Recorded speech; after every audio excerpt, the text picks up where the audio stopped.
अस्सलामुअलैकुम आदाब स्टूडेंट। तिब्बी क़ानूनी के इस क्लास लेक्चर सीरीज़ में आज हम कंटिन्यू करेंगे सफोकेशन के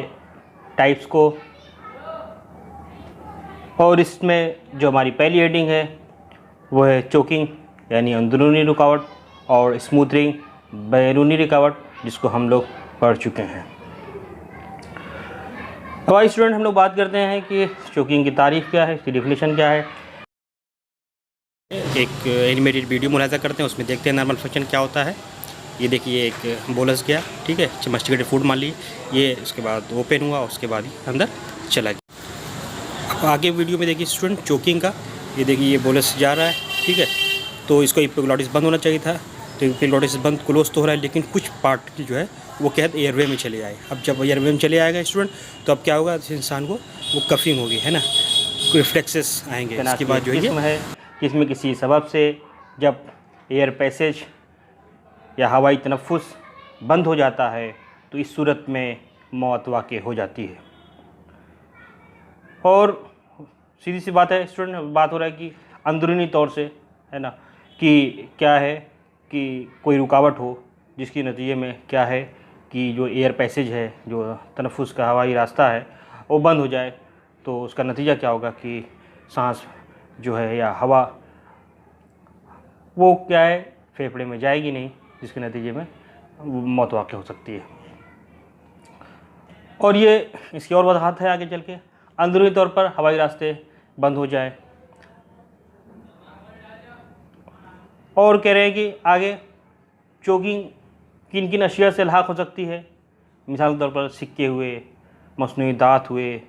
मछली के काटे हुए, हड्डी,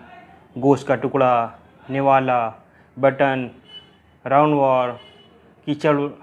ये सब चीज़ें इसके चोकिंग की सबब हो सकती हैं। और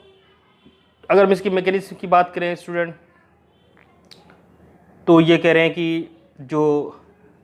बड़े मादे होते हैं वो ल्यूमेन को जो होता है उसे तंग कर देते हैं, फेरिंग्स या लैरिंग्स के, जिसके नतीजे में पूरी तरह से बंद हो जाती है सांस हवाई रास्ता, और वो एक्सपेजिया का सबब बन सकता है।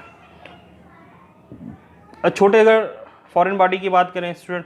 तो उसमें क्या होता है कि वो तो पूरा तो नहीं बंद करता, जैसे लार्ज फॉरेन बॉडी में था कि वो पूरी तरह से ऑब्स्ट्रक्ट कर देते। इसमें पार्शियली अगर ब्लॉक करेंगे, ठीक है, तो क्या होगा, the lumen of airway and irritate the respiratory tract, तो इसके नतीजे में क्या कि वो हल्का ही जो थोड़ा ही बहुत बंद होगा, है ना, पार्शियली पूरी तरह बंद नहीं होगा ल्यूमेन, और उसके नतीजे में जो रिस्पिरेटरी ट्रैक्ट है उसके अंदर इरिटेशन होगा, जिसके नतीजे में क्या होगा कि इंक्रीज़ इन सिक्रीशंस, क्या सलाइवा का सिक्रीशन बहुत ज़्यादा बढ़ जाएगा, और जब सलाइवा सिक्रीशन बहुत ज़्यादा तो लैरिंजियल स्पाज्म हो जाएगा। लैरिंजियल स्पाज्म होने के बाद स्टूडेंट पे क्या होगा, अल्टीमेटली वो सांस लेने में तकलीफ़ होगी और सांस पूरी तरह से नहीं ली जा सकी, जिसके नतीजे में जो है इंसान की मौत हो सकती है। अब स्टूडेंट हम लोग बात करते हैं इसके कॉजेज़ ऑफ डेथ की, तो उसमें नंबर एक एक्सफाइजिया है, अख्तनाक, ठीक है, यानी कि पहली तो वही काज है एक्सफाइजिया, क्योंकि यही उसी की वजह से एक्सफाइजिया की मेन हेडिंग है। तो एक्सफाइजिया वही है स्टूडेंट की गले वगैरह को दबा दिया जाए, ठीक है, आदमी सांस ना ले सके, उसके नतीजे में अख्तनाक वाक़ई हो जाए, और वो एक सबब ये होता है। दूसरा क्या है कि वेगल इनिबिशन, यानी कि जो कल्ब है वो अपना काम करना बंद कर दे। उसको क्यों कि जो है जो वेगस नर्व की सप्लाई है हार्ट को, ठीक है, जब गर्दन कंप्रेस होती है,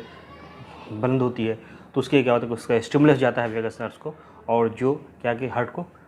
स्टॉपेज यानी ब्लॉक करने का काम करती है, इनहिबिट कर देती है, जिसके नतीजे में हार्ट फिर अपना जो उसका फंक्शन है वो अमल अपना अंजाम नहीं देता, और इसके नतीजे में इंसान की डेथ हो जाती है। और तीसरा ही है लैरिंजियल स्पाज्म, यानी क्या कि ये स्टूडेंट, अब ये डायग्राम देखिए, इसमें नॉर्मल लैरिंग्स है, इसमें नॉर्मल लैरिंग्स भी कह रहे हैं कि वोकल कॉर्ड ओपन, है ना, ड्यूरिंग नॉर्मल इंस्पिरेशन, जब आदमी इंस्पायर करता है, ठीक, हवा यानी कि बाहर की हवा अंदर लेता है, तो क्या कि ये नॉर्मल तो रहते हैं यानी ओपन हो जाते हैं। लेकिन अगर ये देखिए स्टूडेंट लैरिंजियो स्पाज्म हो जाए तो sudden closure of vocal cord, जो वोकल कॉर्ड है क्या है कि वो पूरी तरह से देखिए स्टूडेंट ये बंद हो गया है ना। और फिर जब ये बंद हो जाएगा तो इसमें क्या है कि फिर जो हवाई नाली है, हवाई रास्ता है, वो बंद हो जाएगा और हवा फेफड़ों तक नहीं पहुंच सकती है। तो स्टूडेंट ये थे इसके असबाब। अब हम बात करते हैं इसके ऑटोप्सी की। तो इसके अंदर ऑटोप्सी क्या मिलेगी, यानी कि पोस्टमार्टम में क्या मिलेगा कि in addition to sign of एक्सपाइजिया, इसके ही तो साइन रहेगी एक्सपाइजिया की, ठीक है, इख्तनाक से इसकी मौत हुई है। फॉलोइंग एडिशन फाइंडिंग में भी नोटेड, इसके अलावा भी चीज़ें क्या है मिल सकती हैं, जैसे कि foreign body that cause obsession will be found in respiratory passage, जो भी चीज़ होगी बाहर, है ना, जैसे अभी आपको बताया था क्या कि सिक्का था, मसनूई दांत थे, हड्डी, गोश्त का टुकड़ा, बटन, नेवाला, राउंड वाट, कीचड़ वगैरह, ये सब क्या चीज़ होता है उनके अंदर, अगर वो सबब से लाक है तो इसके अंदर पोस्टमार्टम ज़वाहिर में ये मिल सकती हैं। Respiratory is congested at the site of foreign body में सो एडिमा एंड इन्फ्लेमेशन, चूँकि वहाँ पर फॉरेन बॉडी मौजूद है, इसके नतीजे में क्या है कि जो रेस्पिरेटरी पैसेज है वहाँ पे कंजेशन होगा और वहाँ पे क्या एडिमा और इन्फ्लेमेशन की ज़वाहिर मिलेंगे। अब आइए स्टूडेंट हम लोग इसके बात करते हैं इसका मेडिको-लीगल इंपॉर्टेंस की, तिब्बी कानूनी अहमियत की। तो यानी कह रहे हैं कि चोकिंग इज़ यूजुअली एक्सीडेंट, ये एक्सीडेंटली हो सकता है, ऐसा नहीं है कि इंसान जो है कोई इंसान किसी इंसान को मारने के लिए कोशिश करे तो वो उसके मुंह में डाल दे कोई चीज़, है ना, सिक्का आने वाला या कुछ हड्डी वगैरह, जो दूसरा इंसान मर जाए, ऐसा नहीं होता। Choking is usually accidental. कैसे? वो इन चिल्ड्रन चोकिंग में occur while playing with small object और वाइल ईटिंग में इनहेल सॉलिड पार्टिकल और फूड बोलस, ये होता है, बच्चे खेलते रहते हैं और सिक्के वगैरह या गोली वगैरह छोटी होती है, कंचे वगैरह जो होते हैं उसके ज़रिए से खेलते रहते हैं और वो फिर उसको वो इनहेल कर लेते हैं, जिसके नतीजे में फिर वो उनका जो पैसेज ऑफ एयर है वो क्या तरह ब्लॉक हो जाता है और वो सांस लेने में तंगी तनफ्फुस हो जाती है, जिसके नतीजे में उनकी डेथ हो सकती है।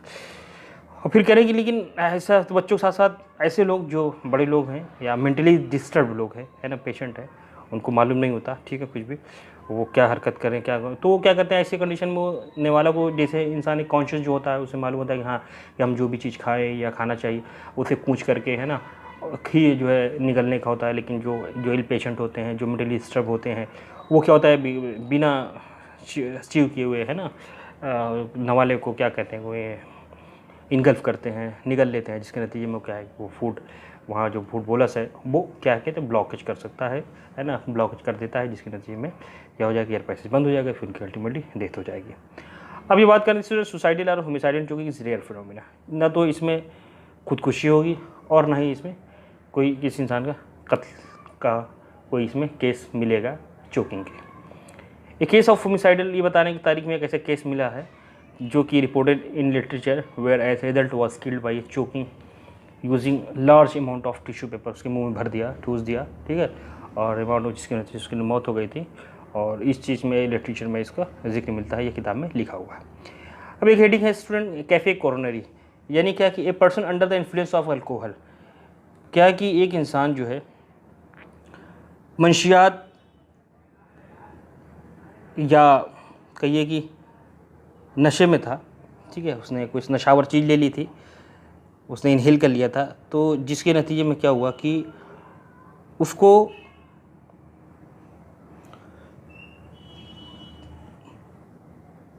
ये बता रही कि हालत जो है ये कैफे कोरोनरी, खाने का नेवाला हंजरा को मुकम्मल तौर से बंद कर दे, उसे कैफे कोरोनरी कहते हैं। ये हालत ऐसी किसी कैफ़े या दावत वगैरह में पैदा होती है, ठीक है, आदमी बैठा होता है इसलिए कैफ़े कह रहे हैं, कैफे वगैरह में पैदा होती है और मौत जो है किस वजह से होती है, इक्लील कल्बी, यानी कि कोरोनरी आर्टरीज जो होती हैं, ठीक है ना, उनके हमले की मुशाबे होती है, इसलिए इसे कैफे कोरोनरी कहते हैं। आमतौर से ये हालत बता रहे हैं कि शराबियों या मुसक्किनात के इस्तेमाल के बाद होती है, जो लोग इसका इस्तेमाल करते हैं, है ना, जो नशे के आदी होते हैं, उनके अंदर ये चीज़ होता है कि इस हालत में वो क्या है कि जब मान लीजिए वो बैठे हुए हैं कैफ़े पे और वो चीज़ें खा भी रहे हैं, ठीक है, लेकिन कोई नशे की हालत में है, तो क्या है कि अगर आदमी एक अनकॉन्शियस भी, हम लोग भी अगर बात करते हुए कभी होता है कि कोई टुकड़ा है या कोई टीनी पार्टिकल है, अगर किस में एयर पैसेज में जाता है तो फ़ौरन कफ आती है, निकासी रिफ्लेक्सेस कफ आती है और फ़ौरन आदमी खांसने लगता है ना, तो वो क्या है कि हवा के अंदर जो है हवाई नाली में वो पार्टिकल जाता नहीं। लेकिन अब आदमी जब नशे में है तो उसे क्या मालूम कि वो क्या खा रहा है और कैसे, मतलब वो हाँ कितने मॉडरेट, उसे जो रिफ्लेक्स निकासी खांसी आनी चाहिए, रिफ्लेक्सेस कफ आनी चाहिए, वो नहीं आती है, तो उसी के में क्या है कि वो खाता पीता बैठा रहता है और इत्तेफाक से क्या होता है कि उसकी जो है, जैसे इंसान जो कार्डियक उसमें डेथ करता है कि सडन उसका डेथ हो गया, क्या हो गया, हार्ट अटैक पड़ गया, वो बैठे थे, बैठे बैठे वो दुनिया से चले गए। तो इसी से मतलब आदमी कैफ़े में ठीक ठाक था, है ना, लेकिन नशे में था और वो बैठा हुआ था। तो उसका क्या हुआ कि वो एयर पैसेज जो पार्टिकल थे वो उसके एयर पैसेज में चले गए और जिससे लेरेंजियल स्पाज्म हुआ और वो सांस का रास्ता, हवाई रास्ता जो बंद हो गया। जब वो बंद हो गया तो जाहिर सी बात इंसान की मौत वाकई हो सकती है। इसीलिए चूँकि ये उससे मुशाबे हो रहा है ना, कार्डियक जो होता था कार्डियक से कोरोनरी को कैफे कोरोनरी इसीलिए कह रहे हैं क्योंकि वो उसी से मुशाबे हो रहा है, इसलिए उसका नाम दिया कैफे कोरोनरी दिया गया। तो ओके स्टूडेंट, ये आपका सफोकेशन का कौन सा पार्ट है, ये सफोकेशन टाइप्स है ना, कंटिन्यू लेक्चर 7 पार्ट 2 है। और अब इंशाल्लाह हम लोग जो पढ़ेंगे तो वो आपका लेक्चर 8 होगा और लास्ट पार्ट होगा। फिर उसके बाद हम दूसरी बहस को पढ़ने की कोशिश करेंगे। ठीक है स्टूडेंट, तब तक के लिए मुझे इजाज़त दीजिए। अल्लाह।